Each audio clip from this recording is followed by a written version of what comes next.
पाकिस्तान इस दफ़ा नई टीम और नए कप्तान के साथ इस एशिया कप में उतर रही है। और दूसरी तरफ अगर इंडिया की बात करें तो इंडिया बगैर विराट कोहली और बगैर रोहित शर्मा के बगैर इस एशिया कप में उतर रही है। इंडिया आखिरी 10 सालों में 3 दफ़ा एशिया कप जीत चुका है और तीनों दफ़ा विराट और रोहित टीम में थे। और अगर पाकिस्तान की बात करें तो पाकिस्तान पिछले 1 साल से T20 फॉर्मेट में अच्छा ही नहीं कर रहा। अगर आधा स्क्वाड पाकिस्तान का यंगस्टर से भरा हुआ है, लेकिन दूसरी तरफ इंडिया का भी आधा स्क्वाड यंगस्टर से भरा हुआ है। 14 सितंबर को जो मैच होने वाला है इंडिया और पाकिस्तान के दरमियान, आखिर वो मैच जीतेगा कौन? ऑब्वियसली पाकिस्तानी फैंस बोलेंगे कि पाकिस्तान जीतेगा और इंडिया के फैंस ऑब्वियसली बोलेंगे कि इंडिया जीतेगा। आइए जानते हैं इस डिटेल वीडियो में और डिस्कस करते हैं इन दोनों नई टीमों के स्टैट्स।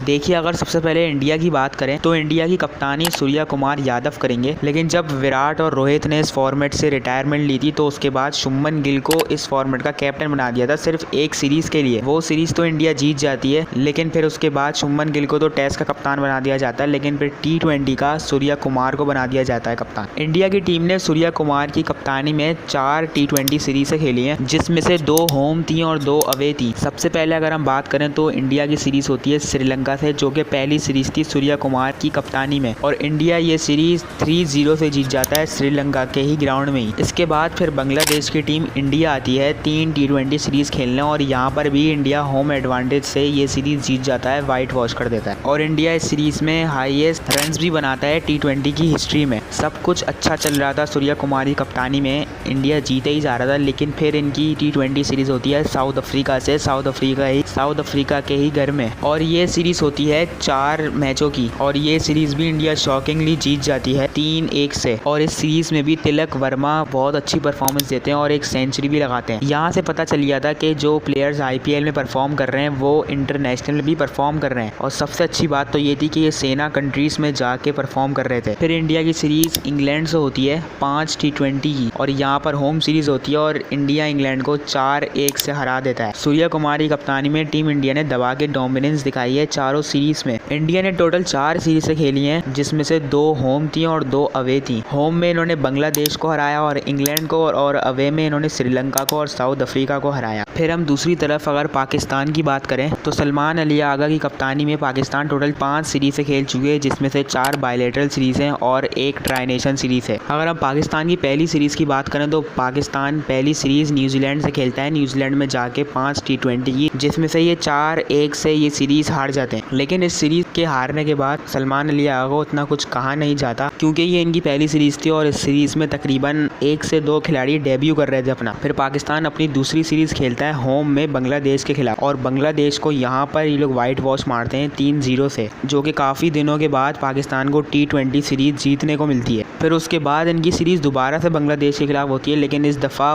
पाकिस्तान जा रहा था बांग्लादेश, और यहाँ पर बांग्लादेश पाकिस्तान को 2-1 से ये सीरीज़ हरा देता है। और बांग्लादेश की पिच पे तो खेलना बड़ी बड़ी टीम नहीं जानती और बड़ी बड़ी टीमें हार जाती हैं वहाँ पे जाके, यहाँ तक कि इंडिया भी हार चुकी है। फिर पाकिस्तान की सीरीज़ होती है वेस्ट इंडीज़ से, वेस्ट इंडीज़ के ही अंदर, और ये पाकिस्तान सीरीज़ जीत जाता है 2-1 से। फिर उसके बाद ट्राई नेशन भी पाकिस्तान जीत जाता है, जो कि हाल ही में ही हुई है, और फाइनल में अफगानिस्तान को 1 साइडेडली हरा देता है। इस परफॉर्मेंस के बाद पाकिस्तान की कि हर कोई यही कह रहा है कि पाकिस्तान इंडिया को हरा सकता है इस एशिया कप में, क्योंकि इंडिया के पास वो बल्लेबाज नहीं है जो कि मैच निकाल सकें। लेकिन अगर हम इन दोनों टीमों के स्टैट्स पे नज़र डालें, ऑब्वियसली इंडिया के ही ज़्यादा अच्छे स्टैट्स हैं, क्योंकि पाकिस्तान इतनी अच्छी टीमों से सीरीज़ नहीं खेला है, वो सिर्फ वेस्ट इंडीज़ और बांग्लादेश वगैरह से ही सीरीज़ खेला है, और इंडिया इंग्लैंड और साउथ अफ्रीका जैसी टीमों से सीरीज़ खेला हुआ है। इसलिए मुकाबला बनता नहीं है और ये डिसाइड नहीं किया जा सकता कि इस मैच का विनर कौन होगा। लेकिन अगर हम एक्सपर्ट्स की बात करें तो वो लोग यही कह रहे हैं कि ज़्यादा चांसेस और फेवरेट इंडिया ही हो रहा है उस मैच के लिए। ये वाला एशिया कप T20 फॉर्मेट में तीसरी दफ़ा हो रहा है, और T20 फॉर्मेट के एशिया कप में पाकिस्तान इंडिया 3 दफ़ा आमने सामने आ चुके हैं। पहली दफ़ा जब 2016 में ये एशिया कप T20 फॉर्मेट में पहली दफ़ा हुआ था, तब पाकिस्तान पहले बैटिंग करता है और पाकिस्तान के 83 पे ही ऑल आउट हो जाते हैं, और उस मैच में जब मोहम्मद आमिर आते हैं तो ऐसा लग रहा था कि इंडिया ये मैच हार जाएगा, और इंडिया ये मैच सिर्फ 5 विकेटों से जीतता है। विराट कोहली की इनिंग की वजह से तो वो मैच इंडिया जीत जाता है, लेकिन फिर इनका दूसरा मैच होता है है एशिया कप 2022 में, और इस मैच में पाकिस्तान पहले बैटिंग करता है और 150 रन बनाता है और